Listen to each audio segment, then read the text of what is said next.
Assalamualaikum warahmatullahi wabarakatuh. Anak-anakku siswa Madrasatul Quran kelas 10 yang dirahmati Allah.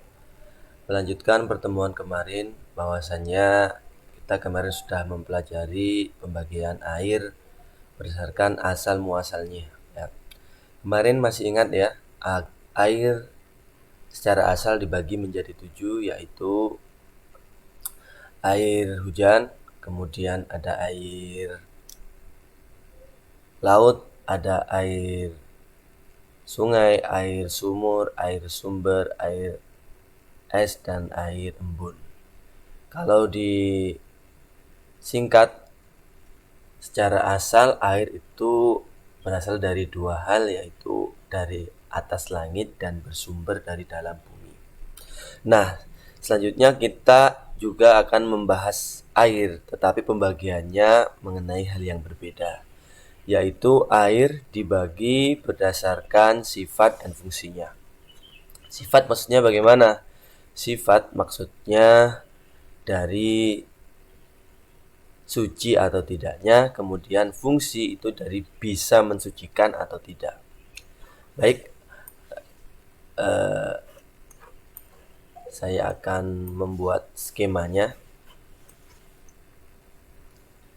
Di air berdasarkan sifat dan fungsinya,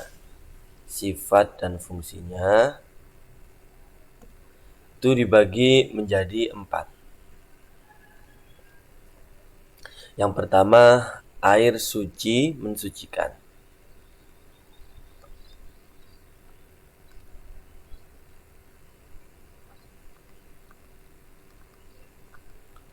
Suci mensucikan yang makruh ya. Air suci mensucikan yang tidak makruh penggunaannya. Tidak makruh. Air suci mensucikan yang tidak makruh digunakan itu air mutlak ya. Masih ingat ya tadi? Atau kemarin air mutlak itu ada 7 itu. Air mutlak apa? Air yang belum punya nama. Namanya masih mutlak, mengikuti nama tempatnya.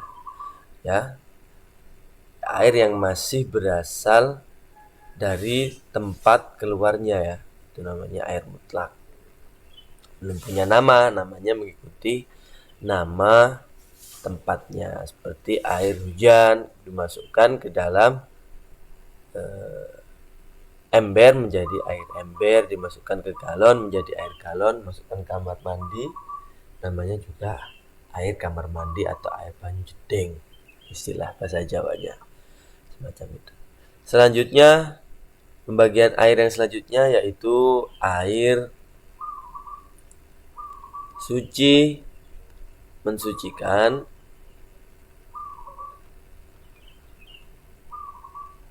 makruh. Air suci mensucikan makruh, air suci dan mensucikan, tetapi digunakan hukumnya makruh. Ada satu, yaitu air musyammas. Air musyammas. Nah, air musyammas ini adalah air yang terkena paparan sinar matahari. Jadi, air yang terpapar sinar matahari. Tetapi ada syaratnya. Tidak semua air yang terkena matahari disebut dengan air musyammas. Ada syaratnya 3. Yang pertama terpapar matahari langsung. Terpapar matahari. Yang kedua, airnya berwadah logam. Logam yang bagaimana? Logam selain emas. Logam ya, selain atau tidak sama dengan emas atau perak. Nah, ini. Yang ketiga, air musyammas adalah syaratnya di daerah panas.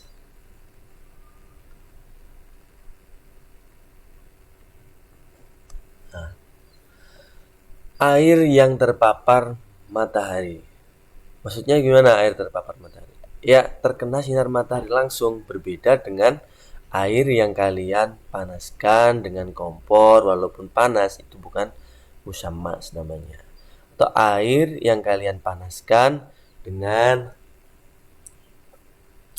heater, pemanas air ya, dimasukkan ke dalam listrik, itu tidak atau bukan air musyammas. Kalau digunakan bagaimana hukumnya?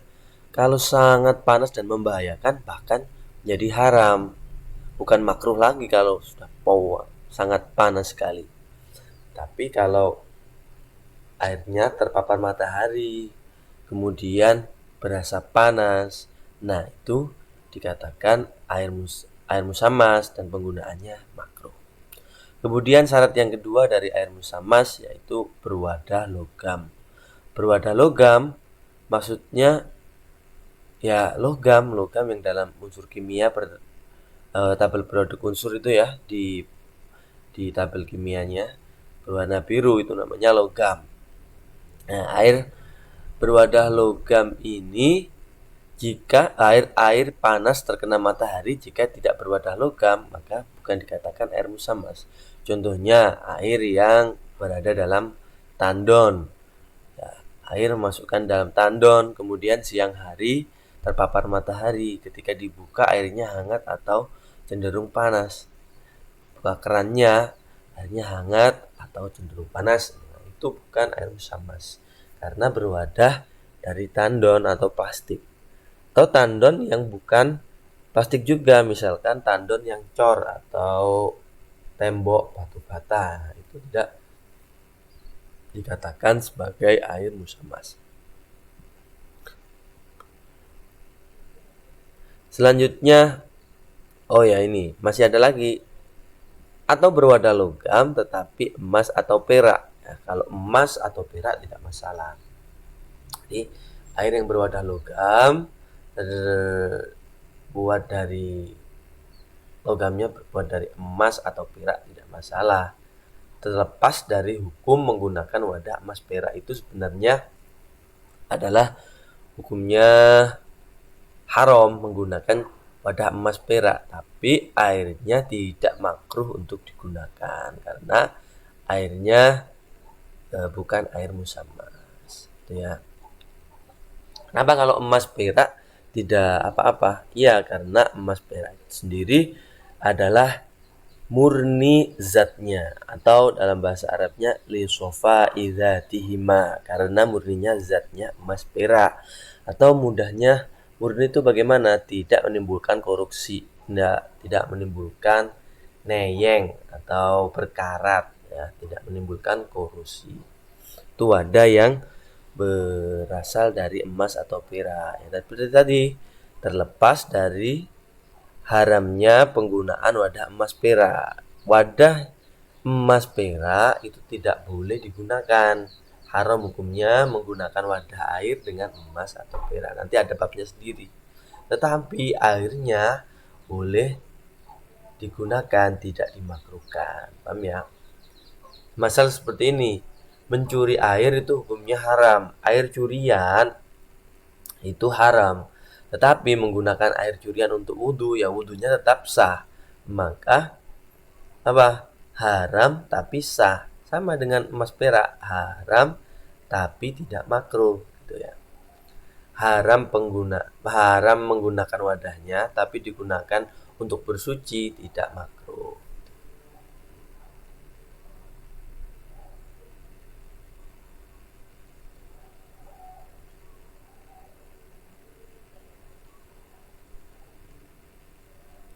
Selanjutnya air yang ketiga, maaf ini yang syarat yang ketiga ini ya.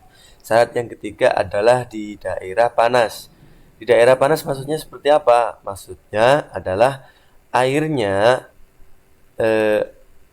terpapar matahari berwadah logam di daerah yang mataharinya bisa menjadikan air tersebut panas gitu ya. Kalau tidak bisa menjadikan air tersebut panas, maka tidak dikatakan sebagai air musammas. Misalkan di daerah kutub, ya tidak. Tapi kalau di Indonesia, misalkan tropis seperti ini, air yang terkena paparan matahari lama-kelamaan akan mudah menjadi panas. Tapi kalau di daerah yang sangat dingin, walaupun dijemur seharian ya tetap tidak panas airnya walaupun ada sinar matahari, tapi cenderung malah beku atau malah menjadi dingin. Itu namanya bukan daerah panas. Daerah panas kalau dalam kitab contohnya seperti Hijaz. Hijaz itu provinsinya dari kota Mekah, itu namanya provinsi Hijaz. Kalau di Madinah ya cenderung tidak panas ya, karena banyak pohon. Kalau di Makkah itu panas ya, semacam itu. Air musammas ini ya kemakruhannya adalah selama airnya masih hangat. Selama airnya masih hangat, memenuhi 3 syarat ini dan airnya masih hangat. Kalau sudah tidak hangat, kalau sudah didinginkan dimasukkan rumah kemudian sudah dingin, sudah malam, tadi awal siangnya hangat atau panas, tapi sudah malam sudah tidak hangat, sudah dingin lagi, ya tidak makruh digunakan, tidak masalah. Kenapa sih air musammas ini makruh digunakan? Karena dikhawatirkan terjadi penyakit yang namanya penyakit baros. Penyakit baros semacam apa? Ya kita lihat. Ini penyakit baros. Penyakit baros adalah penggambarannya semacam ini. Sebentar. Coba carikan gambarnya biar lebih mudah.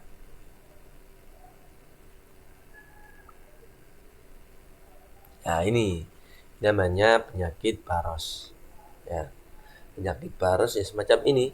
Penyakit yang belang-belang kulitnya atau hilang pigmen dari kulitnya. Ini namanya penyakit baros.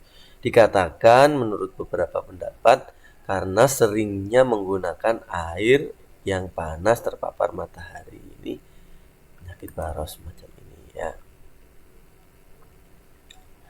Kemudian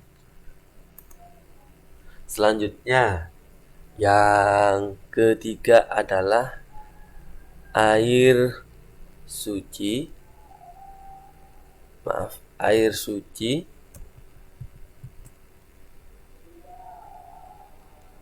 tidak mensucikan. Air suci tidak mensucikan ini dibagi menjadi dua ya. Suci tidak mensucikan ini dibagi menjadi dua. Ya muat saya terus di bawah saja ya. Air suci tidak mensucikan dibagi menjadi dua. Yang pertama, air yang suci, air yang mustakmal ya. Mustakmal karena hadas. Yang kedua, air suci tidak mensucikan adalah air mutaghayyir. Taghayyir itu apa? Berubah sifatnya karena kemasukan benda suci. Nah, namanya air suci tetapi tidak mensucikan. Airnya suci, sifat airnya suci, tapi fungsinya tidak ada, tidak bisa digunakan untuk mensucikan. Contohnya air mustakmal. Air mustakmal itu air yang segera digunakan untuk bersuci. Air mustakmal apa? Air mustakmal yang dari hadas. Tapi kalau digunakan untuk bersuci dari najis, maka namanya bukan suci, tidak mensucikan, tapi menjadi najis. Misalkan air bekas cebok, ya itu bukan air yang menetes itu ya setelah digunakan untuk cebok. Nah itu kalau dikumpulkan ya tidak bisa digunakan untuk bersuci lagi. gunakan cebok lagi sudah tidak bisa, karena airnya menjadi najis yang terbuang itu tadi. Kalau air mustakmal dari hadas bisa digunakan untuk bersuci, misal tidak bisa digunakan untuk bersuci, tetapi masih dihukumi sifatnya suci, gitu ya. Sifatnya masih suci, tapi tidak bisa digunakan untuk bersuci. Contohnya air mandi besar di atas bak, misalkan, terlepas dari air yang bekas ceboknya najisnya itu ya, air yang digunakan untuk mandi besar. Misalkan kalian mandi besar di atas bak atau di dalam bathtub gitu ya. Mandi besar di sini pakai bak. Bak ini orangnya mandi besar, di atasnya ini pakai gayung ya. Besar di sini.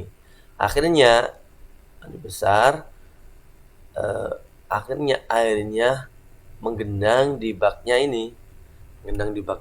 Kemudian air yang di baknya ini bekas mandi besar, tetap suci, nggak masalah, tetap suci. Tetapi tidak bisa digunakan lagi untuk bersuci yang lain, misalkan digunakan untuk mandi lagi atau digunakan untuk berwudu, ini tidak bisa karena ini mustakmal, sudah pernah digunakan. Paham ya?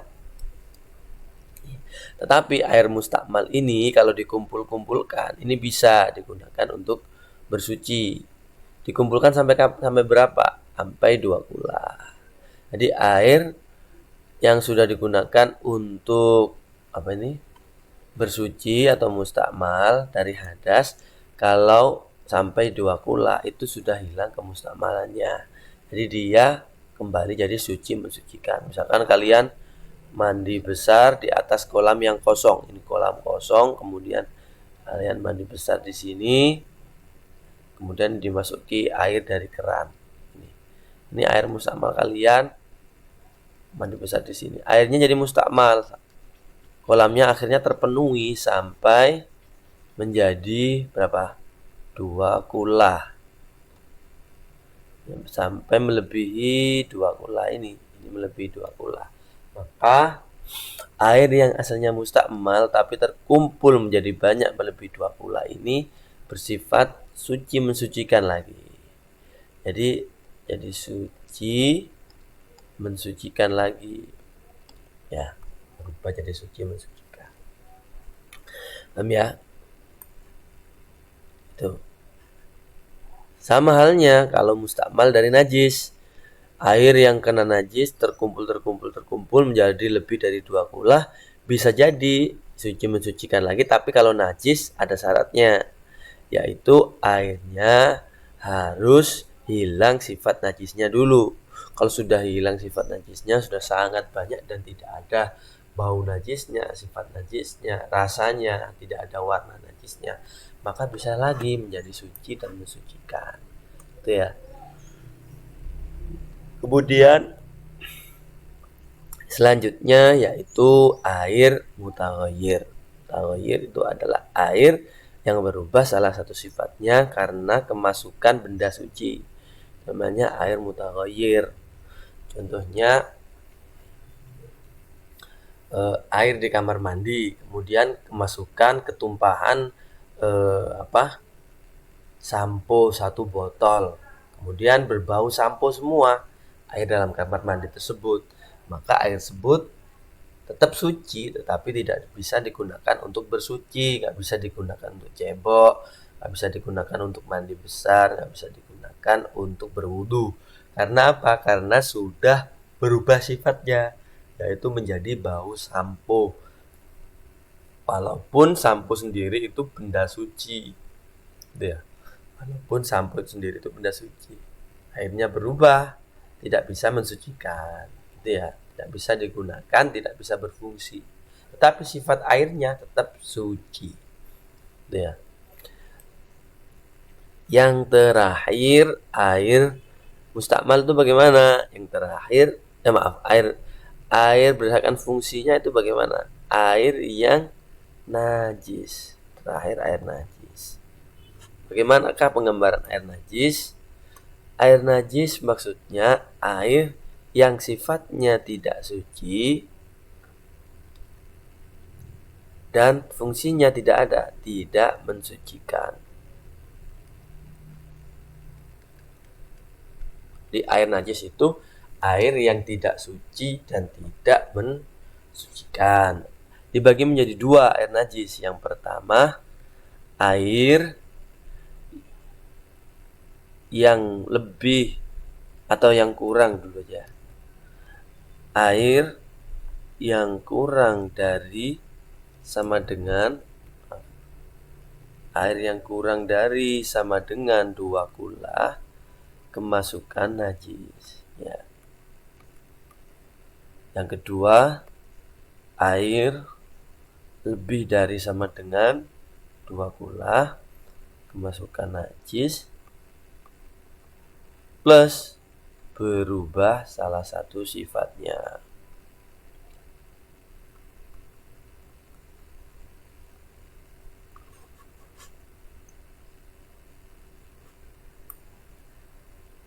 Kemarin sudah saya terangkan air 2 kula seberapa belum?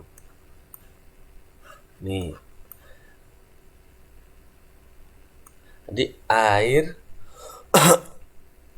yang kurang dari 2 kula. 2 kula itu seberapa sih? 2 kula itu penggambarannya seperti ini. Jadi 60 cm kali 60 cm kubik. Itu namanya 2 kula. Ini adalah ukuran 2 kula pada umumnya 60 cm atau 60 pangkat 3 cm. Ini ya. Berapa? 60 300 3600 kali 60 berapa? 00 6 kali 6 36 3 kali 6 18 216 ribu ya. Jadi 216 ribu centimeter kubik. Ini namanya air 2 kula. Kalau dalam liter bagaimana? Ya kita konversikan saja menjadi liter. Bagaimana? Masih ingat cara matematisnya? Secara matematis bagaimana? Kilometer, hektometer, dekameter, meter, desimeter, sentimeter, milimeter. Kalau kubik naik dikurangi nolnya 3, kalau turun ditambah nolnya 3 ya, karena kubik ya.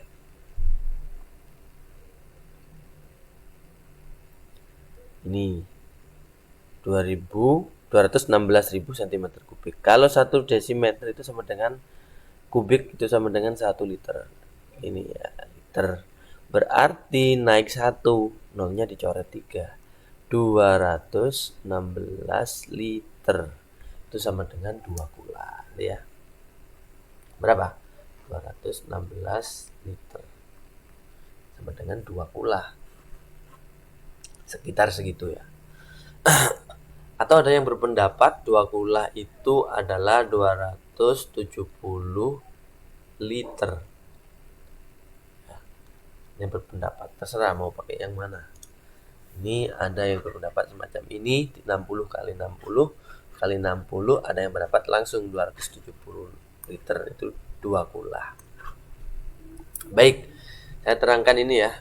Air lebih dari 2 kula kemasukan najis, maka airnya otomatis najis karena airnya air sedikit. Misalkan air galon kemasukan kotoran cicak, ya otomatis langsung menjadi najis karena 1 galon itu tidak ada 2 kula benar ya, seperti itu.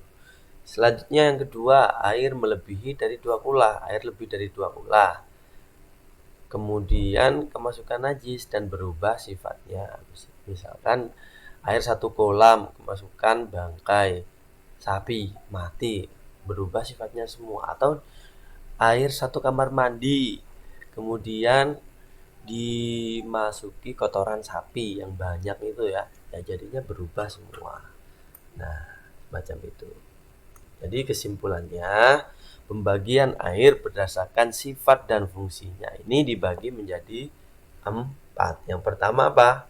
Air suci mensucikan makruh. Yang kedua, air suci mensucikan air pertama, air suci mensucikan tidak makruh. Yang kedua, air suci mensucikan makruh. Yang ketiga, air suci tidak mensucikan, yaitu air mustamal dan air mutaghayyir. Yang terakhir, air najis, ya. Air najis artinya apa? Tidak suci dan tidak mensucikan. Baik. Yang telah kita pelajari ini adalah air, berbeda dengan cairan, ya. Perlu kalian ketahui, kalau cairan tidak menggunakan pembagian ini. Ini adalah air. Cairan itu bagaimanapun keadaannya, kalau kemasukan najis otomatis menjadi najis. Misalkan kalian punya produksi kolam susu misalkan, untuk membuat keju, misalkan penampungan susunya banyak sekali, perusahaan pemerahan susu sapi, susunya lebih dari 2 kulah, kemasukan najis, ya otomatis semuanya jadi najis, tidak memandang kulah-kulahnya, karena itu cairan, bukan air. Kalau cairan itu bisa disucikan, ya disucikan dulu. Kalau tidak bisa disucikan, seperti tadi, susu yang nggak bisa disucikan. Yang bisa disucikan contohnya, menurut pendapat ulama, cairan yang bisa disucikan contohnya minyak goreng. Kalian punya minyak goreng banyak sekali, lebih dari 2 kulah, kemasukan kotoran cicak. Harusnya minyak goreng itu hukumnya semuanya otomatis menjadi najis karena bukan air, walaupun lebih dari 2 kulah. Cara mensucikan minyak goreng bagaimana? Diambil, dimasukkan ke dalam tangki ini. Tangki, masuki air dari atas, karena otomatis minyaknya masuki air dari atas yang sangat banyak, kemudian minyaknya naik, airnya jadi di bawah. Itu cara mensucikannya. Kemudian dibuka keran tangkinya sini, nanti yang keluar airnya, minyaknya turun. Nah, diambil najisnya dulu sebelumnya, ya. Diambil najisnya dulu, minyaknya turun, maka minyak goreng ini sudah menjadi suci. Ini menurut beberapa pendapat ulama yang mengatakan minyak goreng bisa disucikan. Ada yang mengatakan tidak bisa disucikan juga. Tetap minyak goreng banyak, sampai produksi minyak goreng banyak kemasukan najis, ya udah buang semuanya, walaupun 2 kulah, nggak bisa dimanfaatkan untuk dikonsumsi, apalagi karena dianggap sudah najis, gitu ya. Kemudian yogurt tahu ya, yogurt itu susu yang difermentasi. Ini kalau berbentuk krim itu termasuk dari benda padat. Maka ketika yogurt 1 baskom misalnya, kemasukan najis tidak menyebar seperti krim bentuknya, maka tinggal diambil aja, najisnya dibuang, kemudian daerah sekitar tempat najisnya tadi dikerok, diambil, kemudian dibuang. Nah, yang lain tidak masalah karena yogurt termasuk krim. Krim itu benda padat, paham ya?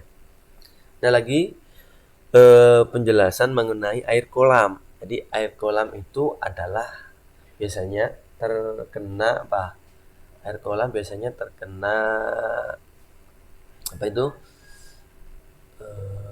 terkena kaporit, ya.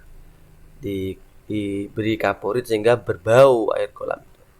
Walaupun sebanyak itu, air kolam berubah sifatnya karena benda suci, maka air kolam tersebut dikatakan sebagai air yang suci tetapi tidak bisa mensucikan, gitu ya. Tapi kalau dikencingi dalam air kolam, Ya, tidak menjadikan najis. Karena apa? Karena najisnya tidak merubah sifatnya air kolam tersebut, karena baunya masih bau kaporit. Ini contohnya. Jadi air kolam, air lebih dari 2 kulangan ya, kemasukan najis, berubah sifat ini adalah berubah sifat karena najisnya ya, bukan karena kaporit. Kalau masih bau kaporit ya tidak tidak masalah, air kolam tersebut tetap apa, tetap suci, tetapi tidak bisa mensucikan, karena tidak bisa, karena tidak apa, karena berubah sifatnya karena benda suci ini, itu kaporit.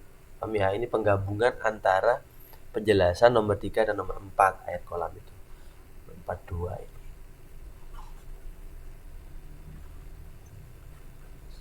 Jadi anak-anak, begitu kurang lebihnya jelasan materi fikih kitab kali ini.